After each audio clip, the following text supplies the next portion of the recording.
Halløj og velkommen til episode 3 af Heavy Rain. Everything seems to be normal. There is no physical damage from the accident. However, I am worried about your psychological condition. Og i sidste episode fandt vi jo så ud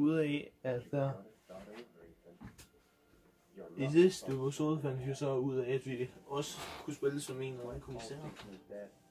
Men ja, så vi se hvad lægen siger til os, fordi at vi er åbenbart til sådan en mental undersøgelse af vores hjerne, hvordan vi har det efter den der ulykke skete. Can't blame yourself forever for your son's death. How is Sean?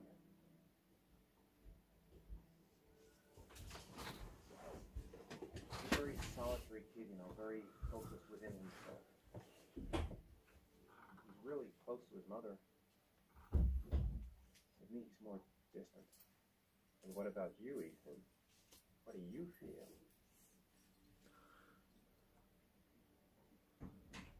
I no longer want to live. I have no reason to continue. Not even for your son, Sean. I couldn't save Jason. Sean doesn't need a father like me. Is there something else you wanted to tell me?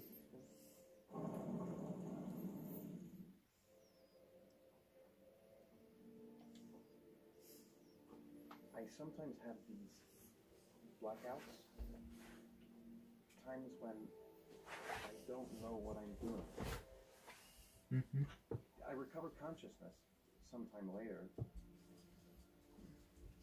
I'm someplace else. And I have no idea how I got there. Do you think this could be related to the accident? You suffered a massive concussion and were in a coma for 6 months. We really don't know what effect a shock like that can have. Okay. Vi lå i koma i 6 måneder. I et halvt år lå vi i That's koma. the end of this session. We'll continue this conversation next week. What the fuck?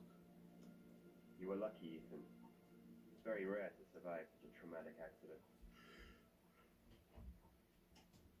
I don't exactly. Det var vel meningen, vi skulle overleve.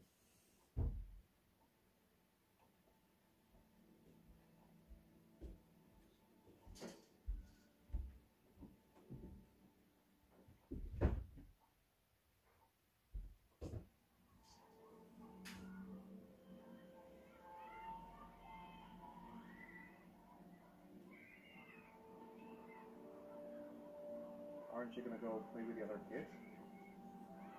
Min søn er I neutral. don't feel like it.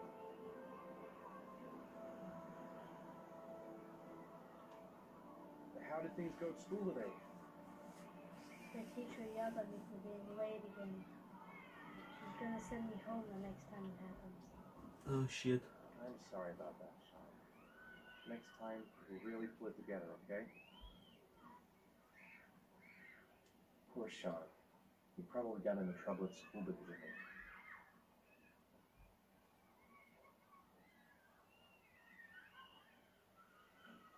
What am I going to do to cheer him up? You want to eat something?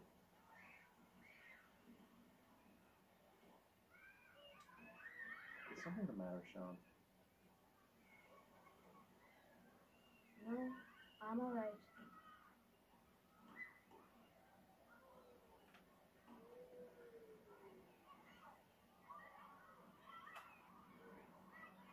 A boomerang? You know how to use it? No, not really. I think I'm gonna hit them back. Nu skal jeg fandme vise dig, hvordan man gør det, kammerat. Prøv at se. Nu holder du godt øje. Man trykker på R1 først. Den holder man nede. Så holder man R2 nede. Og så ryster en gang med controlleren, så det jigter afsted. Ellers. Og så kommer den tilbage, ja, lige der. Se, han smiler fandme. Hvad sagde mate? Okay, R1. Husk det. R1. R2. Og så Jedålen afsted. Ikke også? Så er der noget imellem. Den kommer der. Jamen, den kommer der. Den kommer der. Ikke også? Oh, you did it, Dad. You want to give it a try? I won't be able to do it. Come on, let's try together. Lad os nu lige gøre det sammen, ikke også? Get the right position at the beginning. And you gotta throw it straight and a little to the right.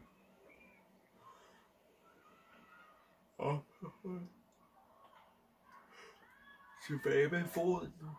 Og så... Yeet.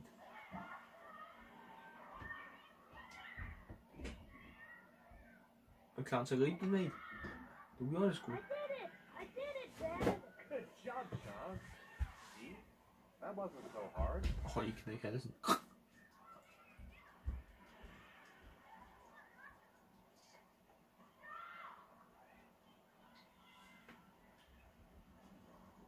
Hvad laver han?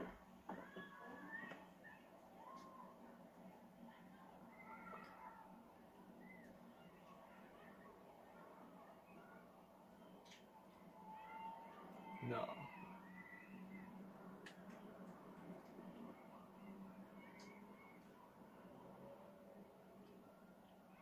I'll find something else to do with it.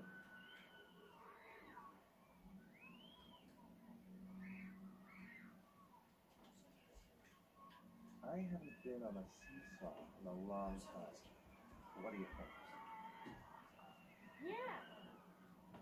Nu vil min søn gerne lege med mig.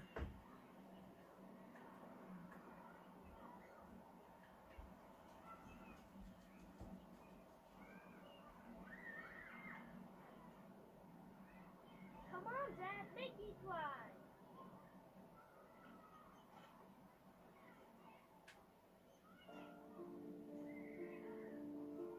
No, Dad, you're not doing it right. You gotta push off at the right time.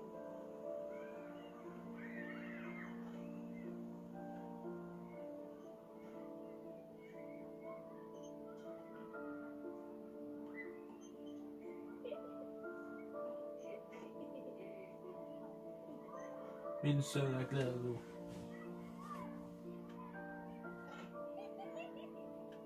Og så! Op nu, mate. Flyv! Nu, mate. Det lyder ikke for sundt.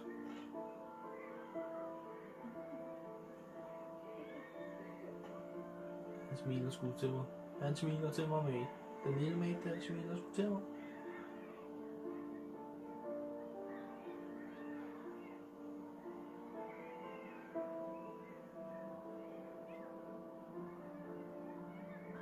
Vi kan ramme det over til mig.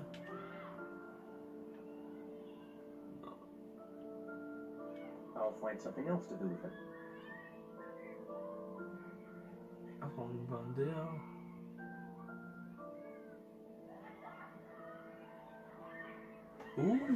Karusel. Karuseltur, du. Okay, 8 minutter har vi optaget i. Ikke så lang tid alligevel.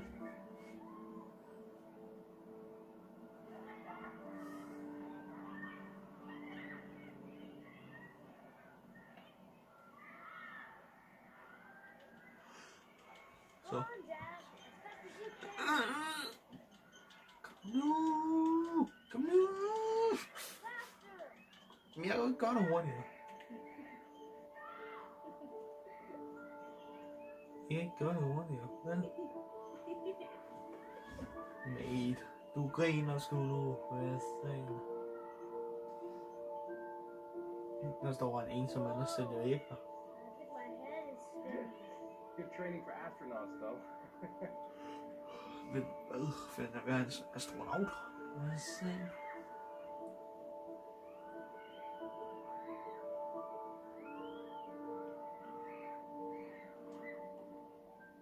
Looks like rain's coming. I think you better go. Okay.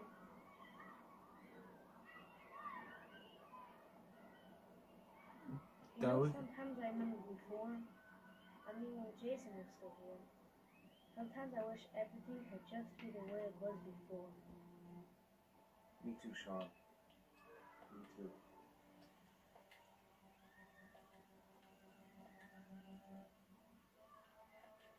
Hvor fanden... Hvor kommer vi ud henne?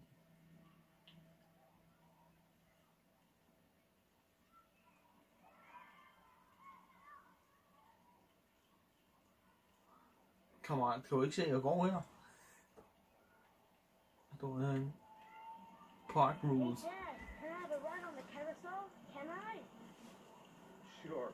Go pick a horse and get on. I'll get a ticket. Hvor køber man billetter henne? Er det henne dig?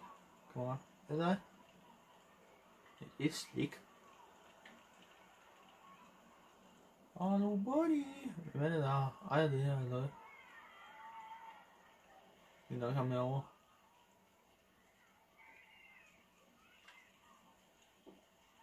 One, please. That's $1. Det var fandme billigt, mand. 6 kroner.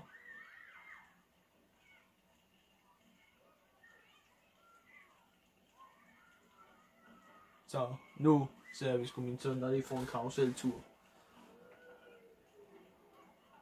One please. One please. One little please. Prøver jeg at black out igen her, eller sådan en skizofren. Det gør jeg fandme. Nej. Hvad sker der?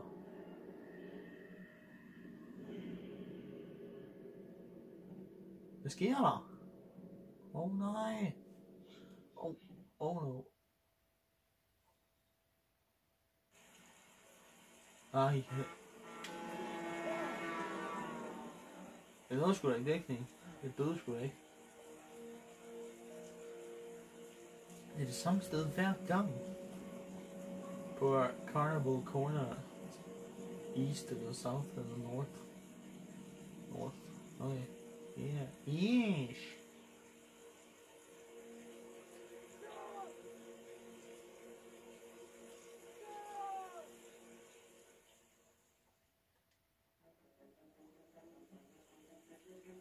Nu kan man faktisk løbe.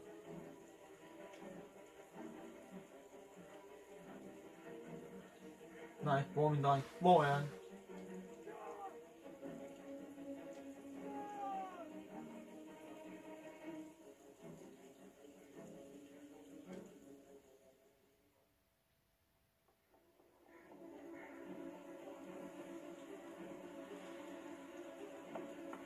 Vi løber hjem til hende, og så...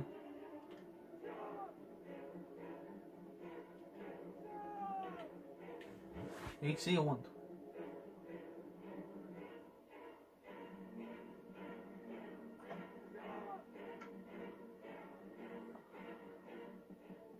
Hvor er min dreng henne?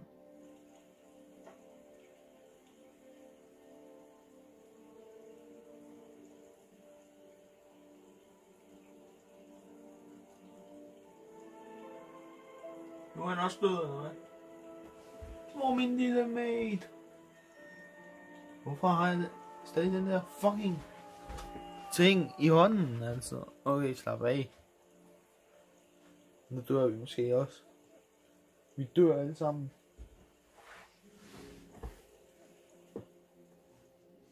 Nu vågner vi garanteret op.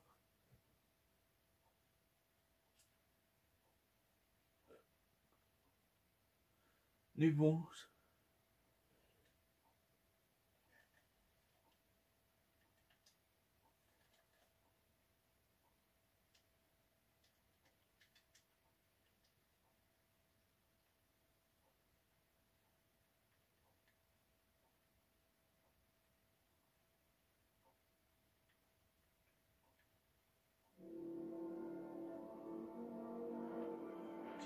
Så er vi sgu inde på stationen, bro.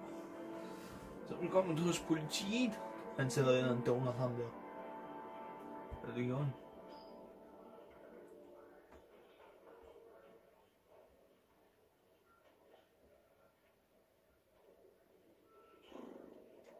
Do you think it's gonna take long? No, you should be finished soon.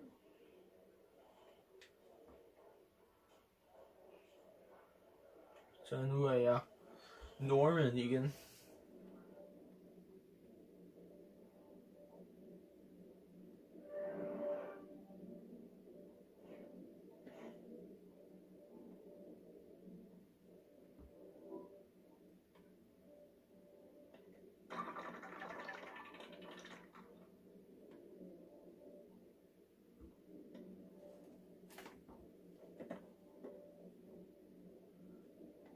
Nej, hvor er det griner, mand.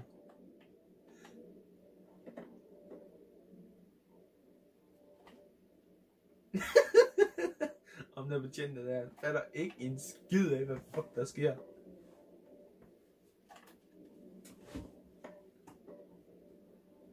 Nej, hvor er det griner, mand. Og så... Nu må ham der skulle også være færdig, mand.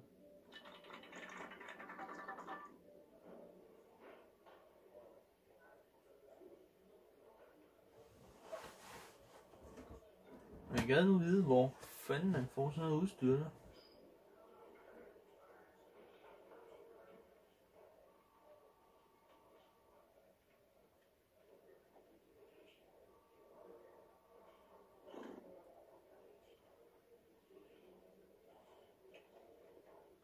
Det var sgu da på tide, mate. I'm off, Charlene. I'll look at the reports later. I'll cancel all appointments for this afternoon. Okay. Oh, Captain. Agent Norman Jaden from the FBI is here. Jaden, of course. We've been expecting you. I'm in a bit of a hurry. Do you mind tagging along? We can talk as we walk. Yeah, of course. Ja, hvorfor I ikke? wanted to introduce myself before getting started, but perhaps there's a better time. No, it's fine. We have them every day, no? Believe me, it's not always easy finding someone to tell us. Fortunately, today we have some news. Have you met Lieutenant Blake yet? Yeah, we met this morning. He has his own methods, but he's a good cop. I'm sure you'll get him. Han ser bedre ud fra den her side. Hvad fanden laver en af hun var bare igennem os? I guess. Spøgelse. To be frank with you, I could have done without the FBI on this one, but the press are all over us. This origami killer case crept up on us, and it's fast becoming a national concern. There are hundreds of killers in this country. What do you know? This guy is exotic. He flowers and origami figures. Work that one out. Then the press get onto it, and we suddenly become the center of the universe. I'm here to arrest a serial killer. With all due respect, sir, the rest of it, none of my business. No. Of course not. Okay, hvad laver vi? All I'm asking is that you make progress, and fast. The press want a perpetrator, and we're gonna have to serve him up on a Det er bare mit knæ, der silver siger knæk. Det er sådan, vi kan høre nu. Not bad. Er det alt for tight, eller hvad?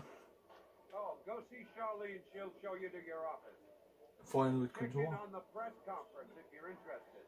It'll give you an idea of the political climate around here. Thank you, sir.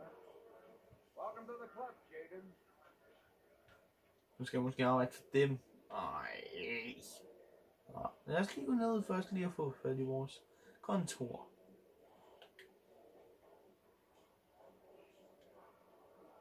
I'm ready to start. Maybe we should kick off by talking about the case. I have some work to finish here. Talk about that later if you don't mind. Okay. No problem. Just let me know when you're available.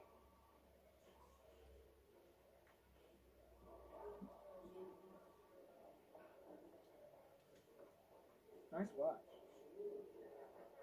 Oh, it's the present we offer to our new lieutenants. We bought the same model each year for the past 20 years for each promotion. It optimizes everybody's time, and it's the kind of thing that always goes down well. You can contribute to our fund if you like, or stay if you don't, sure. Congratulate Larry on my behalf. I'll be sure to do that, sir. Captain Perry said you could show me to the office. Yes, of course. Follow me. Ej, jeg bliver sådan en papirnusser, mand. Det er sgu aldrig troet. Hvor fanden? Okay, hun er derovre. Skal jeg være ude i kosteskabet? Hvad fanden er det for noget? Det er fandme med mig. This is my office. That's where I was told to take you. If you need anything, you know where to find me.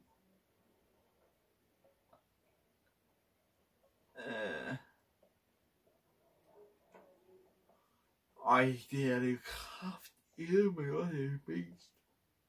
Okay, time to work.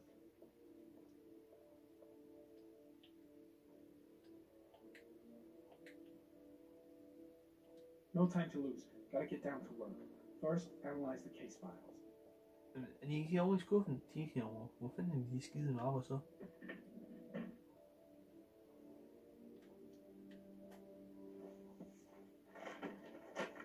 Væk med alt det der. Væk. Væk.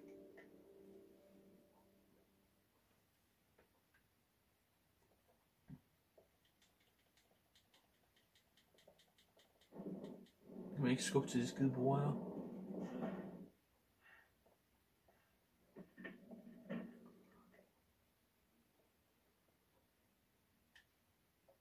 Ja.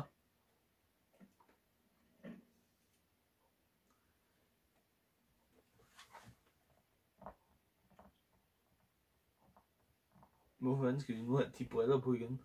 Skal vi så også First på? one. Change the office.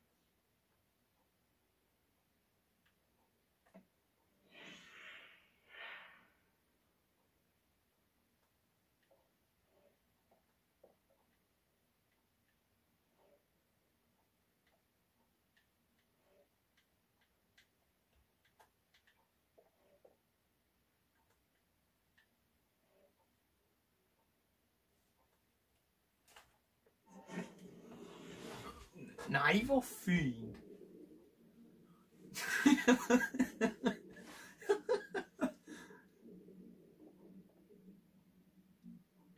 Lad os se engang, hvordan ser det ud?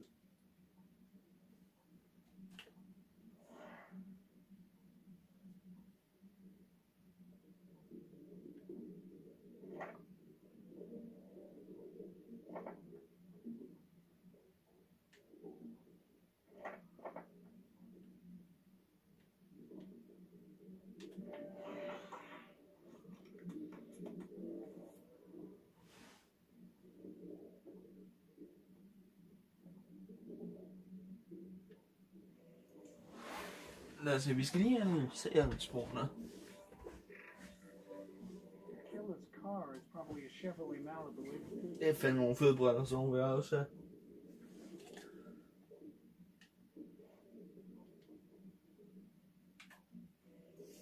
Det er orkideen.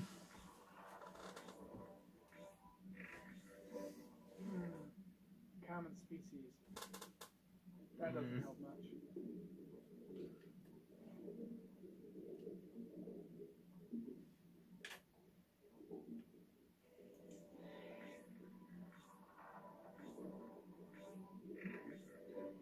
No prints or specific clues. Nothing much to go on.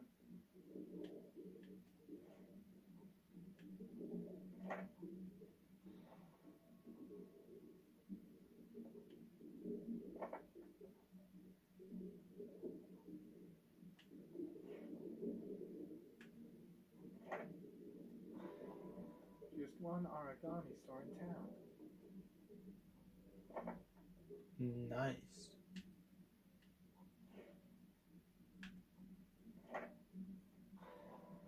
The orchid is a common species. It can be found at any flower shop. Der er fandme også mange blomster fra en mand.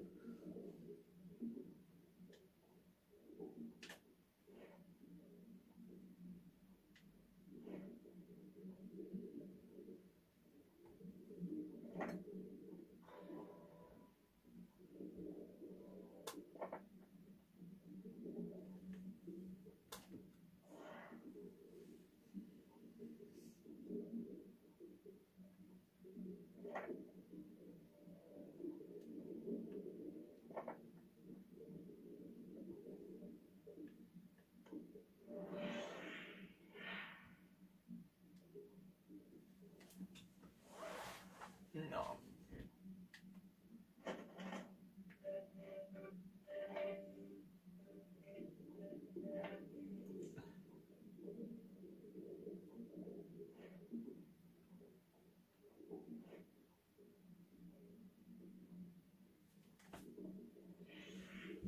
Victims in the last 3 years. All boys, aged between 9 and 13. No signs of violence. The victims disappear from public places in broad daylight. No one notices anything. Bodies are found 3 to 5 days later, drowned in rainwater. Det er sgu da klart, når det regner hele tiden.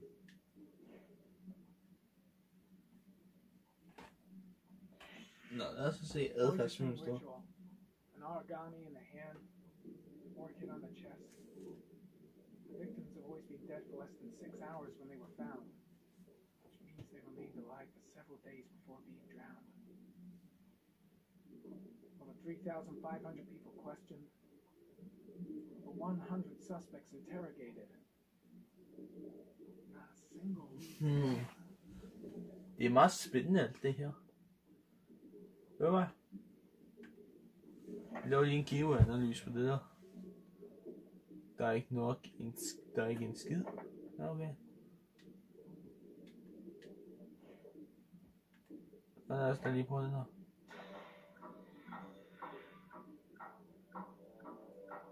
Killer has a large comfort zone. He gained confidence rapidly and moved away from his base. This won't make the geoprofiling any easier. Nej.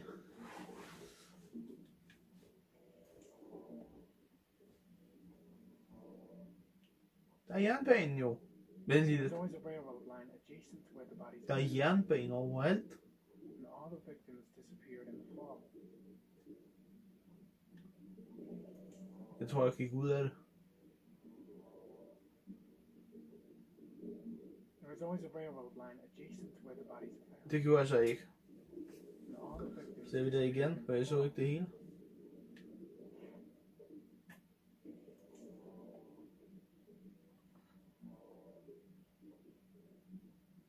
The killer is white, aged between 30 and 45. He is intelligent, calm, and determined. An organized type. He has a car. He's probably employed, but his work allows him free time. Masser af fritid. Godt så.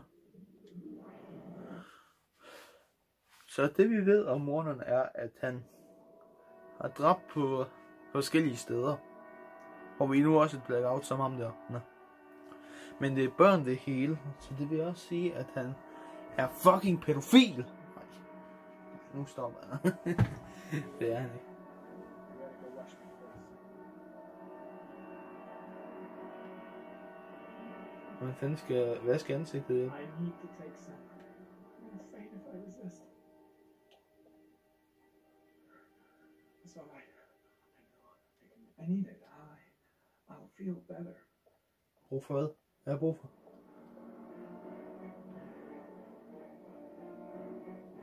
Åbn nu den fucking dør. Tag det der. Tag det.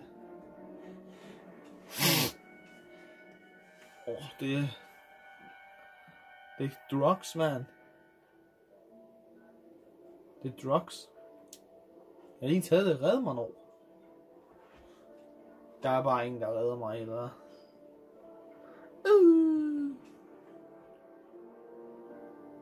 Er noget spændende på brænderen? Nej.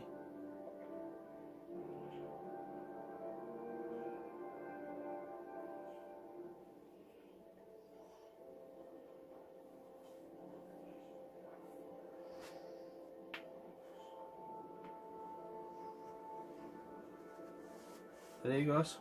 Nej. Men det er det ikke faren? This is Lieutenant Blake, Mr. Moss. Det er sgu da faren. It was this afternoon. I went to the park with my son Sean. We played together for a while, and then he wanted to go on the carousel, so I put him on one of the wooden horses. And when I turned back, Sean had disappeared. Exactly what time did you arrive at the park? Try to remember exactly, Mr. Mars. Every detail can be important. It must have been about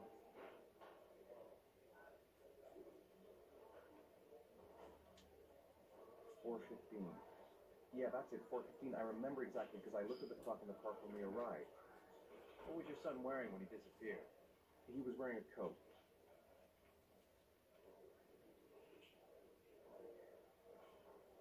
brown coat.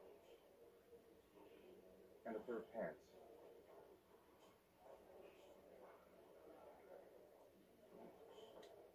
Brown pants. How could Sean have disappeared without you even noticing?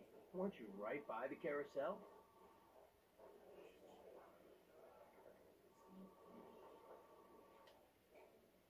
I did. I didn't leave. I watched the carousel. How could Sean and possibly be vanished if you were right there watching the carousel? I don't know. I don't understand. You say you took your son to the park at school. She didn't report him missing until 8:15. Why did it take you so long to contact the police?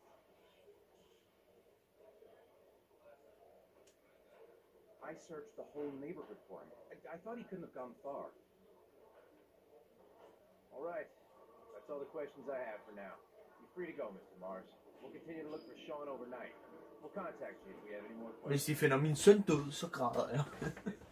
Do you think the origami killer... Listen, your son's probably just run off and I'll turn up... Det siger de alle sammen. Han død. Jeg troede, han drukner op. It is the origami killer. Well, then we have about 4 days to find him alive.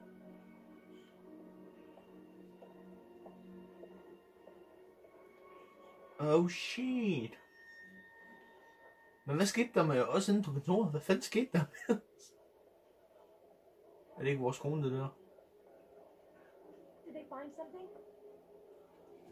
No, nothing yet. But they're Det er min kone. Yay! Freedom. Do they think it's origami food?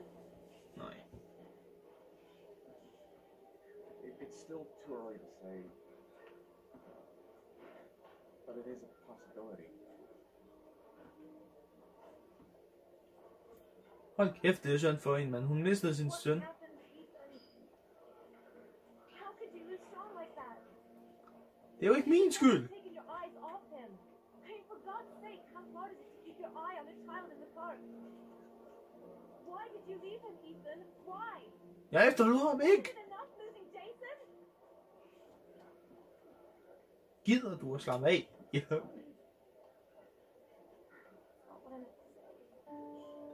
Gud, var det så. Men det er hårdt for hende, det ved jeg. Først mister hun Jason i en trafikulykke, og nu ved vi så ikke lige, hvor Sean er. Men vi finder nok også ham død. Forhåbentlig ikke. Det kommer til at være en af de længere episoder, fordi at første episode, det var på 40 minutter, tror jeg, og anden, det var på nogen af 30. Men det her, det kommer til at være en lidt længere episode af Heavy Rain, fordi at, ja, vi skal se, hvad der sker. Nu græder jeg ind i. Men hvad skete der med os inde på kontoret? Altså, er vi ham der igen?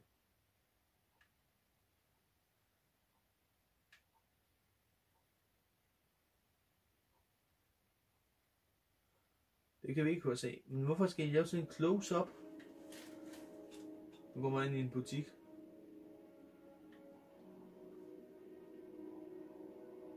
Jeg er i gang med at tale varer ham der. Nej, hvor fint. Good evening. Good evening to you, sir.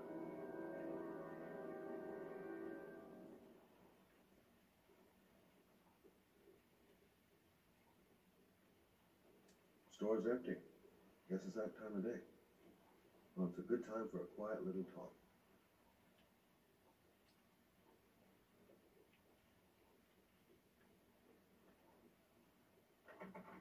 Og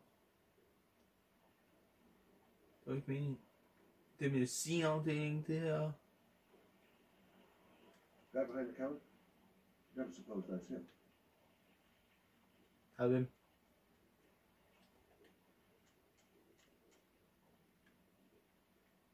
Can I help you, sir? Well, I hope so. My name's Scott Shelby. I'm a private detective. I'm investigating the case of the origami killer. I'd like to ask you a few questions. My son is dead, Mr. Shelby. I have nothing more to say. Men han er også død. Nej. The killer has kidnapped another victim. A 10-year-old boy. Like your son, Rinson. I have 4 days before we find his body on a deserted stretch of wasteland. No one did anything to save my son. Now, please, move along, sir. I also lost someone I love. I know what you're feeling. Then you will understand that I do not wish to talk about it. Jamen, Oh, you sell inhalers? I'm all out, and at least I won't go away completely empty-handed. In the back of this store, to the right. ja, så kan jeg også lige få en snack med. Tag lige den snack.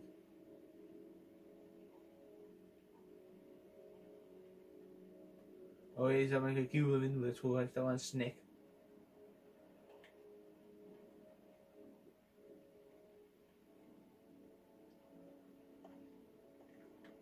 Vent, hvad fanden hvad er der sket her?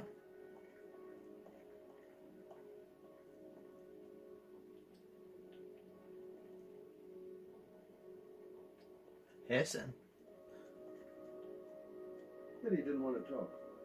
Might have known something. Det er måske noget. Nå, vi skal lige have noget astma. Good evening, sir. Are you looking for something in particular? Give me what you got in the register. Don't fucking try anything. Open the register, you dumb fuck. Put the money on the counter. Shit, you deaf or what? Are you gonna open that fucking register or not? No, sir. You do not have the right to steal that money from me. I have worked very hard to earn it. You cannot have it. What did you say? You're out of your fucking mind, man. You don't get it, do you? I'm gonna put the fucking bullet right between your eyes if you don't do what I say now. You shall not be robbing my register. Hey, you! Come here! I said come here now! Don't move! Hands up! Put your fucking hands up or I'll shoot! Jeg vil ikke dø! Ah! My name's Scott. What about you? What's your name? Andrew. My name's Andrew. Do you have anyone you care for in your life? A girlfriend, maybe? A family? Yeah. A little girl. I got a little girl. Her name Jeg gør mig ikke blød nu. What would Jessica think if she saw you here? Ask yourself, what would happen to her if things go wrong?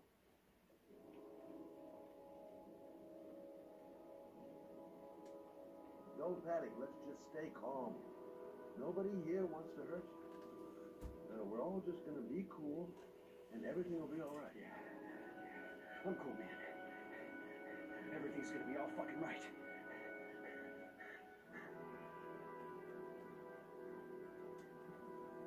Look, it's not worth it.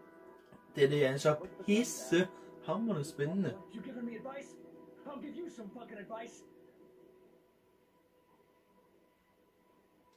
You haven't done anything serious yet. If you put the gun away, you'll forget about what just happened, and that will be the end. Just walk away. Nothing serious. Shit, man. What the fuck do you think I'm doing here? You don't really want to shoot anybody, do you? I'm sure we can find a way out of this mess, right?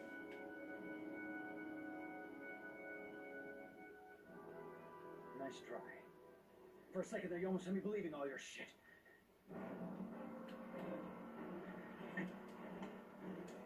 Så, nu har jeg fandme fået nok. Før der spillede jeg sød. Nu skal jeg se mig ned og give dig. Nu skal jeg fandme give dig, skal jeg. Det ved jeg der. Jeg blev skudt. Nej!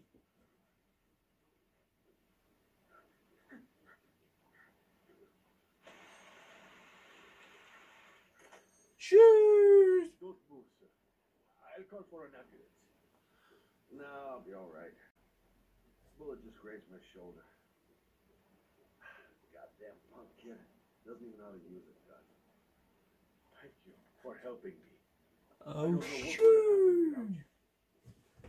Ej, du har nok blevet røvet med Aita, ikke også? When my boy, Reza, disappeared, I received a letter with a locker ticket inside.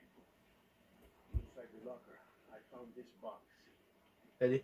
I do not understand what it means, but I think it must be a sort of message from the man who took my son from me. Jamen, Han prøver at åbne og se, hvad der er inde i. Hvad er der i? Den er tom. Please, take the box if it can be of Origami. any use to you at all. It did not help me to save Reza, but maybe it will help you find the other little boy. Der er en lille slange i. Nej, det er et firben. Det er det, det hedder. Det hedder et firben. Mr. Shelby, Hvad så? Hvad er der nu? I was beginning to think that there was no good to be found in these things. But I see now that I was wrong.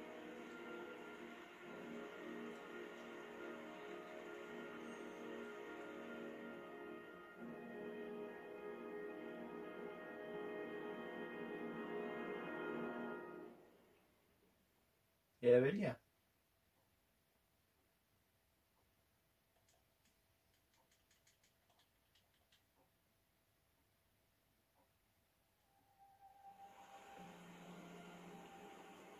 Jeg ved ikke, hvad det der nede millimeter. Nå, det kan være, at det er så meget regn, der er faldet. I see. Hvor fanden er vi egentlig henne? Der er noget i fjernsynet. Hvad er det? Hvad fuck er det? Det er ikke konen, det ved jeg. Hvad fanden er det der? Det kan ikke være hende der... Laundren. Kan det?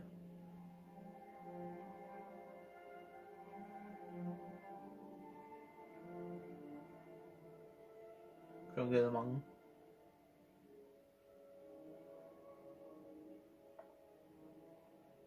Jeg er også lige tændt på fjernsynet også.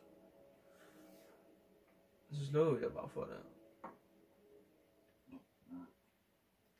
Bøvs.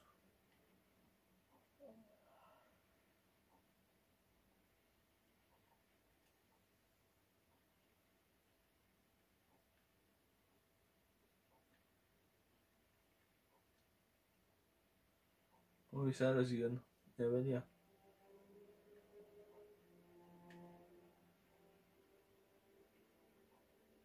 Aha. Jeg synes det er fedt, at man spiller som forskellige personer.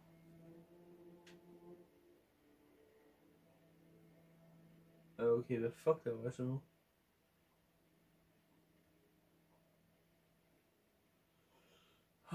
Jeg ved ikke, hvad fanden jeg laver, mand.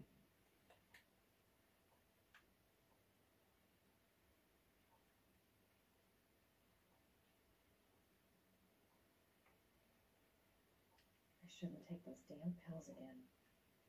Hvor ligger billederne?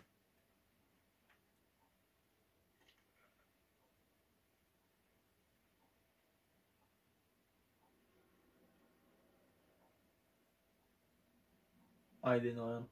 Det der, det er fandme nøjeren. Og jeg fik at vide, at det der, det ikke var et horrorspil. Jeg vælger. Det er det heller ikke.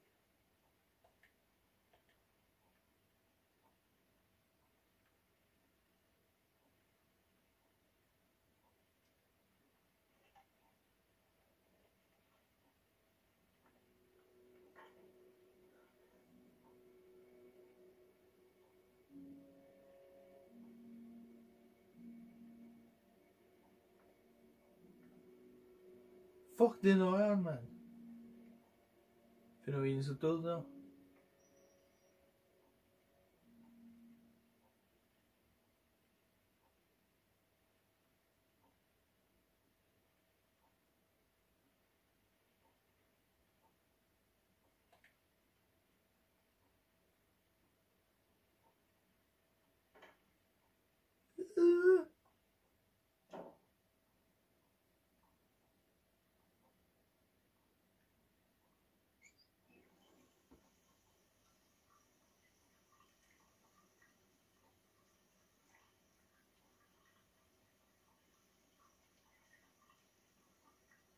Hvorfor drypper vandet ikke ned?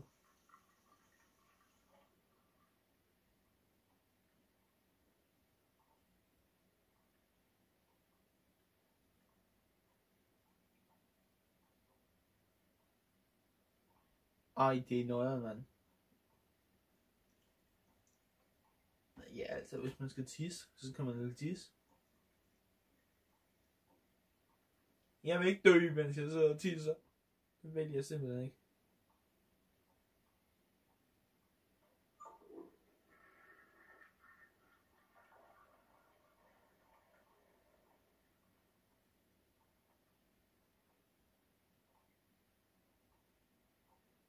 Det der rende ud af øjnene. Han er træt.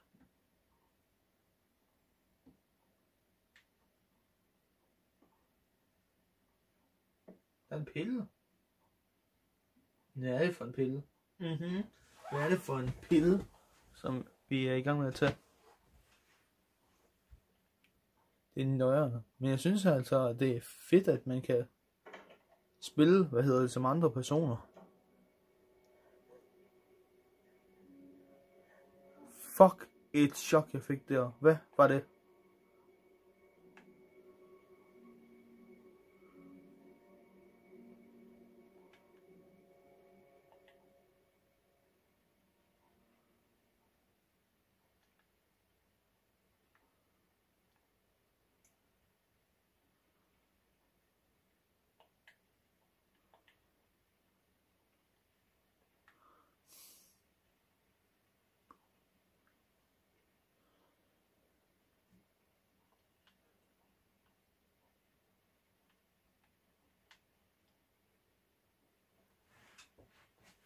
Det er så nøjeren af det. Især fordi der lige løb en forbi.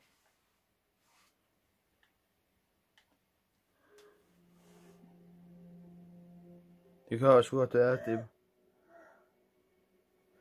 I opdagede ingenting. Nu er der bare billeder af alle mulige mænd. Ej, hvad fanden er det for noget? Det langt er det. Hvad var det, hun opdagede? For jeg så ikke efter. Hvad opdagede hun? Det får jeg sgu nok se, når jeg er. Hvad hedder det? Redigere videoen?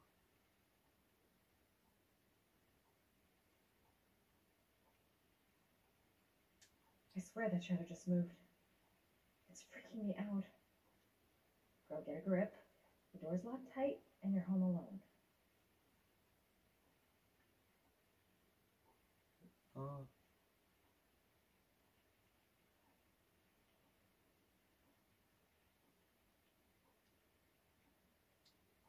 A hot shower. That'll create the magic of sleep. Så et lille dejligt brusbad, og så falder man i søvn ude i bruseren. Ja, hvad er det ude ved bruseren. Nu stopper det kraftedeme med alt det der. Det er pis nøjeren. For jeg ved en ting. Og det er, jeg havde ikke åbnet køleskabet.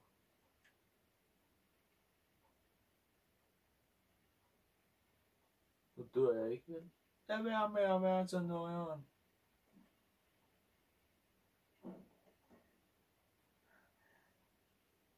Lad være med at være så nøjeren. There's someone here. There's someone in the apartment. The phone on the desk. I could call for help. The front door. It's the only way out. If I can reach it, I still have a chance.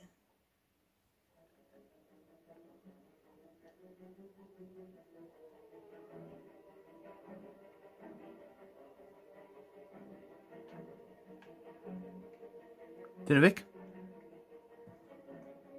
Hvor er den? Hvor er min telefon?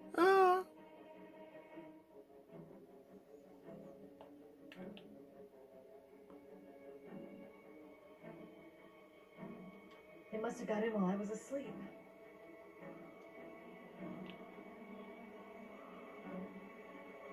Hvad står der? I must get to the door. Get out of here. Så, vi løber ud af døren. Så.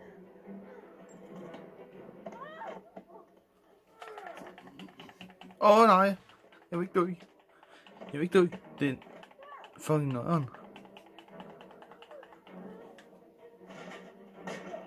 Hvem er det? Hvem er du, mate? Der er 2.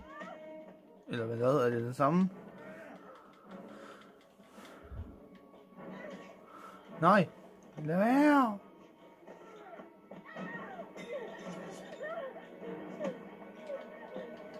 Lad være, mate. Du skal ikke voldtage en kvinde. Stak jeg ham lige. Jeg stak ham i halsen med en kniv. Ej, det der, det er ikke for børn, det her. Jeg skal nok huske at skrive på, når jeg uploader videoen, at den er ikke for børn.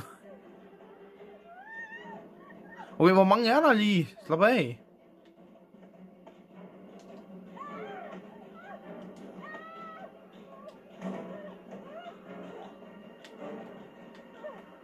Nej.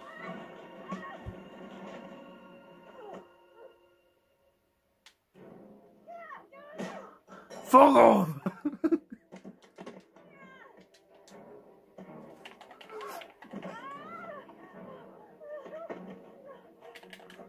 Fuck af!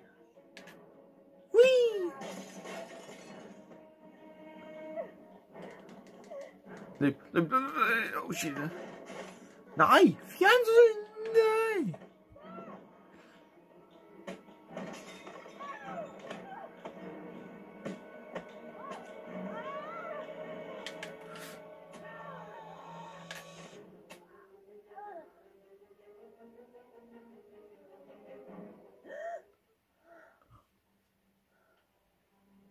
Fuck det der.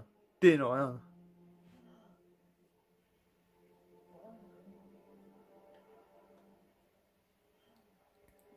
Jeg drømte bare. Jeg drømte bare. Fuck, det var nøjeren det der. Men ja, det var simpelthen episode 3 eller 4. Ja, det er 3'eren. Ja, det var 3'eren. Det er simpelthen episode 3 af Heavy Rain. Det der, det var pisse uhyggeligt, pisse nøjeren. Og hvorfor? Okay. Jeg ved ikke hvorfor. Men det ligner, at det er noget eftersøgning nu, der er ude. Jeg sidder og græder. Jeg gør. Jeg sidder og græder. Men ja. Jeg pauser lige hurtigt. Pause nu, tak. Det var episode 3 af Heavy Rain. Hvis I kunne lide den, så må I lige huske at smide like. Og skriv lige ned i kommentaren. Har I prøvet at spille det spil her? Og jeg skal nok huske, at lade være med at lave den til børn. Fordi det der lige skete lige før, det er ikke for børn. Altså, det er alt for voldeligt. Jeg håber vi ses på lørdag igen. Vi ses. Hej hej.